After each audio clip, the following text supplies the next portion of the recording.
আন্তর্জাতিক সংবাদে সবাইকে স্বাগত। সুপ্রিয় দর্শক শ্রোতা, পৃথিবীতে চলছে চূড়ান্ত তৃতীয় বিশ্বযুদ্ধের আনাগোনা। ইসরায়েল আমেরিকা উঠে পড়ে লেগেছে মুসলিম রাষ্ট্রকে হামলা চালাতে। সুপ্রিয় দর্শক শ্রোতা, জানিয়ে দিব আমাদের হাতে থাকা সর্বশেষ আপডেট বাংলা সংবাদ। শুরুতেই থাকতে সংবাদ শিরোনাম, এরপর জানাবো বিস্তারিত। অনর্থক $100 কোটি ব্যয়, যুদ্ধে ওয়াশিংটন হেরেছে, মার্কিন মিডিয়ার স্বীকারোক্তি। আরো জানিয়ে দিব মার্কিন পণ্যের উপর পাল্টা 84% শুল্ক আরোপের ঘোষণা দিল চীন। রাশিয়াকে মারণাস্ত্র সহায়তা দিতে পারে চীন, ওয়াশিংটন।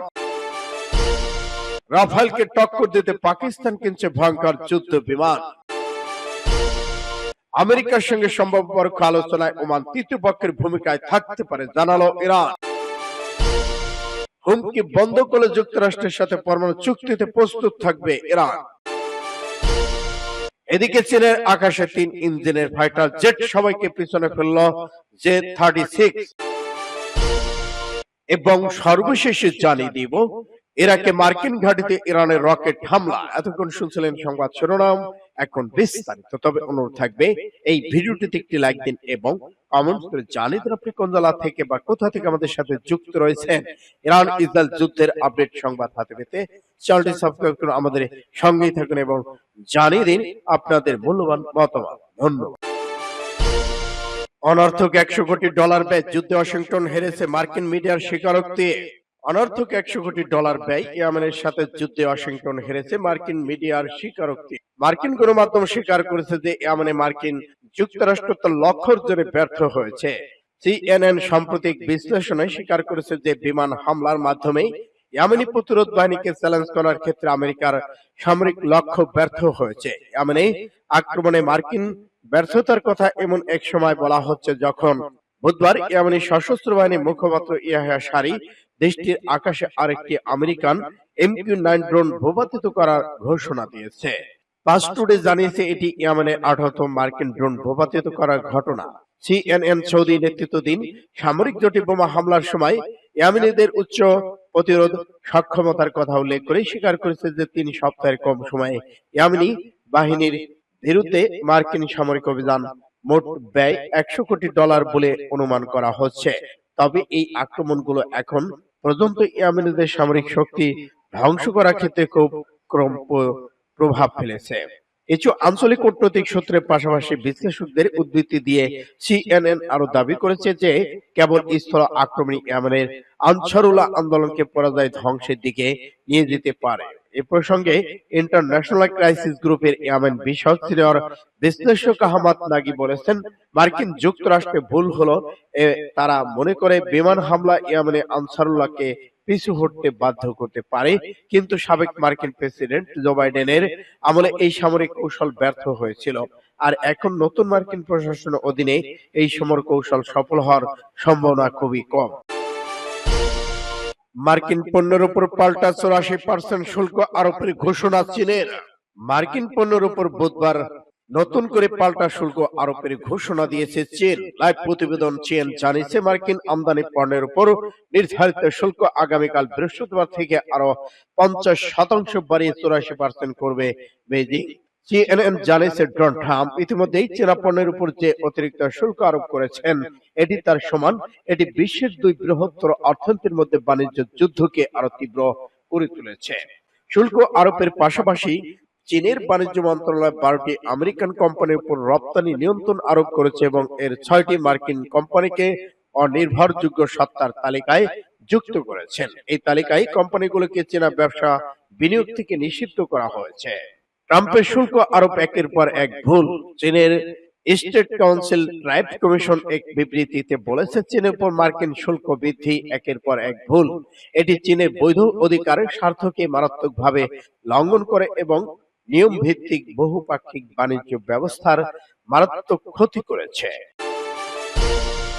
রাশিয়াকে মারণাস্ত্র সহায়তা দিতে পারে চীন, ওয়াশিংটন। চীন রাশিয়াকে মারণাস্ত্র সহায়তা দিতে পারে বলে মনে করেছে যুক্তরাষ্ট্র। পশ্চিম বিশ্বের কাছে যাতে ধরা না পড়ে সেজন্য যত দ্রুত সম্ভব চীন এই কাজটি করতে চায় বলে সতর্ক করেছে ওয়াশিংটন। সংশ্লিষ্ট মার্কিন গোয়েন্দা কর্মকর্তা জানিয়েছেন তারা চীনে বিরক্তিকর আচরণে এমন লক্ষ্য দেখতে পেয়েছেন। খবর CNN এর। স্থানীয় সময় মার্কিন গোয়েন্দা বিভাগের কর্মকর্তা চীন ঠিক কি ধরনের বিরক্তিকর আচরণ করছে সে বিষয়ে বিস্তারিত কোনো তথ্য দেননি, তবে বলেছেন তাদের ঊর্ধ্বতন কর্মকর্তা এই বিষয়ে সতর্ক রয়েছেন এবং তারা চলমান মিউনিখ নিরাপত্তা সম্মেলনে যুক্তরাষ্ট্রের মিত্র দেশগুলোর সঙ্গে বিষয়ে তথ্য বিনিময় করেছেন। কর্মকর্তারা জানিয়েছেন পররাষ্ট্র মন্ত্রণালয় অ্যান্টনি ব্লিংকেন এই বিষয়ে চীনা শীর্ষ কূটনৈতিক ওয়াং ইর সঙ্গে আলোচনা করেছেন। জার্মানি মিউনিখ শহরে চলমান মিউনিখ নিরাপত্তা সম্মেলনের পাশাপাশি দ্বিপাক্ষিক এক বৈঠকেও তারা বিষয়টি নিয়ে আলোচনা করে। রাফেলকে টক্কর দিতে পাকিস্তান কিনছে ভয়ঙ্কর যুদ্ধ বিমান। পাকিস্তান বাহিনীর জন্য অন্তত 25টি চীনের তৈরি জেট 10 অত্যাধুনিক যুদ্ধ বিমান কেনার ঘোষণা দিয়েছে পাকিস্তান সরকার। বুধবার পাকিস্তান রাওয়ালপিন্ডিতে দেশটির স্বরাষ্ট্রমন্ত্রী শেখ রাশিদ সাংবাদিকদের জানান, আগামী বছরের মার্চের 23 তারিখ নাগাদ 25টি জেট 10 যুদ্ধ বিমান পাকিস্তানি বিমান বাহিনীতে যুক্ত হবে। তিনি আরো জানান, ভারতের রাফেল জেটকে টক্কর দিতে চীনের তৈরি এই অত্যাধুনিক যুদ্ধ বিমান সংগ্রহ করা হচ্ছে। এদিকে ভারতীয় সংবাদ মাধ্যম ইউনিয়ন দাবি করেছে ফ্রান্সের তৈরি অত্যাধুনিক যুদ্ধ বিমান রাফেলের সাথে প্রতিদ্বন্দ্বিতা করার জন্য চীনা জেটগুলির সক্ষমতা এখনো প্রশ্ন রয়েছে।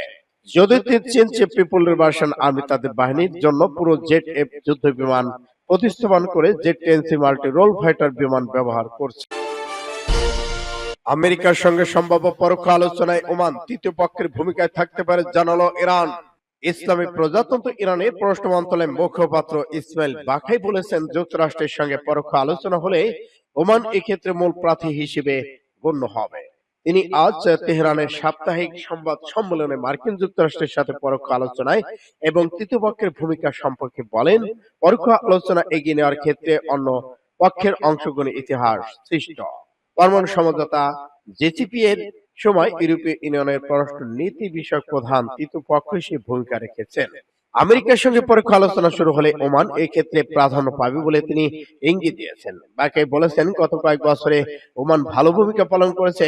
ইরান আমেরিকার চিঠিতে জবাব ওমানের মাধ্যমে পাঠিয়েছে। ইরান আমেরিকার সঙ্গে সরাসরি আলোচনা করবে না বলেও জানিয়ে দিয়েছেন, তবে প্রয়োজনে পরোক্ষ আলোচনায় রাজি আছে। সূত্র পাঁচ টুডে এসে। হুমকি বন্ধ করলে যুক্তরাষ্ট্রের সাথে পরমাণু চুক্তিতে প্রস্তুত ইরান। ইরান তার পারমাণবিক কর্মসূচি নিয়ে যুক্তরাষ্ট্রের সঙ্গে আলোচনায় বসতে প্রস্তুত বলে জানিয়েছেন দেশটির পররাষ্ট্রমন্ত্রী আব্বাস আরাগচি। তবে চুক্তি নিয়ে আলোচনায় বসার পূর্বে রয়েছে কিছু শর্ত। এক প্রতিবেদনে ব্রিটিশ সংবাদ মাধ্যম বিবিসি নিউজে এই তথ্য। প্রতিবেদনে বলা হয়, আগামী শনিবার যুক্তরাষ্ট্রের সঙ্গে আলোচনায় বসার জন্য প্রস্তুত রয়েছে ইরান, জানিয়েছেন আব্বাস আরাগচি। তবে এক্ষেত্রে শর্ত হচ্ছে মার্কিন প্রেসিডেন্ট ডোনাল্ড ট্রাম্পকে প্রথমে সামরিক হুমকি বন্ধ করতে হবে, এরপর পারমাণবিক চুক্তি সইয়ের বিষয়ে আলোচনা শুরু করতে পারে। আরাগচি বলেন, আমরা কূটনৈতিক সমাধানে বিশ্বাসী, কিন্তু যুক্তরাষ্ট্র যদি আমাদের বিরুদ্ধে সামরিক হুমকি দিতে থাকে তাহলে আলোচনা অর্থহীন হয়ে পড়বে। চীনের আকাশে 3 ইঞ্জিনের ফাইটার জেট সবাইকে পেছনে ফেললো J-36।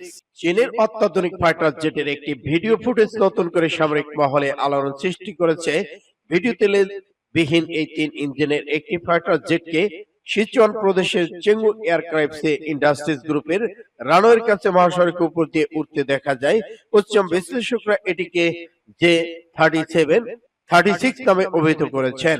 এক প্রতিবেদনে সিএন জানিয়েছে, ভিডিও থেকে তোলা ছবিগুলো কখন তোলা হয়েছে তা স্পষ্ট নয়, তবে গত সোমবার চীনা সোশ্যাল মিডিয়ায় সাইটগুলো এটি ছড়িয়ে পড়েছে।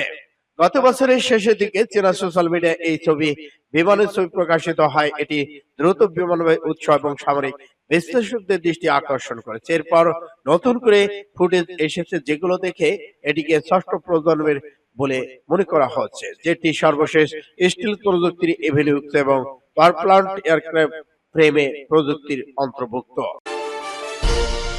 ইরাকে মার্কিন ঘাঁটিতে ইরানের রকেট হামলা, উদ্বিগ্ন হোয়াইট হাউস। ইরাকে অবস্থিত 2টি মার্কিন বিমান ঘাঁটিতে রকেট হামলা চালিয়েছে ইরান। যুক্তরাষ্ট্রের প্রতিরক্ষা দপ্তরের বিরুদ্ধে এ খবর জানিয়েছে যুক্তরাষ্ট্র ভিত্তিক সংবাদ মাধ্যম সিএনএন জানায়, মঙ্গলবার রাতে ইরাকের আইন আল আসাদ সামরিক ঘাঁটিতে 12টির বেশি রকেট হামলা চালিয়েছে ইরান। এই রকেট হামলায় কেউ হতাহত হয়েছে কিনা তা এখনো জানা নিশ্চিত হয়নি। এদিকে হামলার কথা স্বীকার করেছে তেহরান। ইরানের রাষ্ট্র টেলিভিশন এক বিবৃতিতে জানিয়েছে, মার্কিন ড্রোন হামলায় কুচ প্রধান দেশ শীর্ষ প্রভাবশালী ব্যক্তিত্ব জেনারেল কাসেম সুলাইমানিকে হত্যার জবাবে এই হামলা চালানো হয়েছে। এর আগে আল আসাদ নামে এই বিমান ঘাঁটি মধ্যপ্রাচ্যে যুক্তরাষ্ট্রের শক্ত এটি ঘাঁটি হিসেবে পরিচিত, যেখানে হামলা চালিয়েছে ইরান। এদিকে হামলার পর ইরানের নিউজ এজেন্সি ইরানের রেভলিউশনারি গার্ড এক বিবৃতি দিয়েছে। বিবৃতিতে বলা হয়েছে, হামলার কুদস প্রধান সুলাইমানির হত্যাকাণ্ডের বদলা আমরা সতর্ক করে দিতে চাই যে সন্ত্রাসী যুক্তরাষ্ট্রকে তারা তাদের ঘাঁটিগুলোকে ব্যবহার করতে দিয়েছে, তাদেরই লক্ষ্যবস্তু করা হবে। সূত্র ইন্ডিয়া টুডে।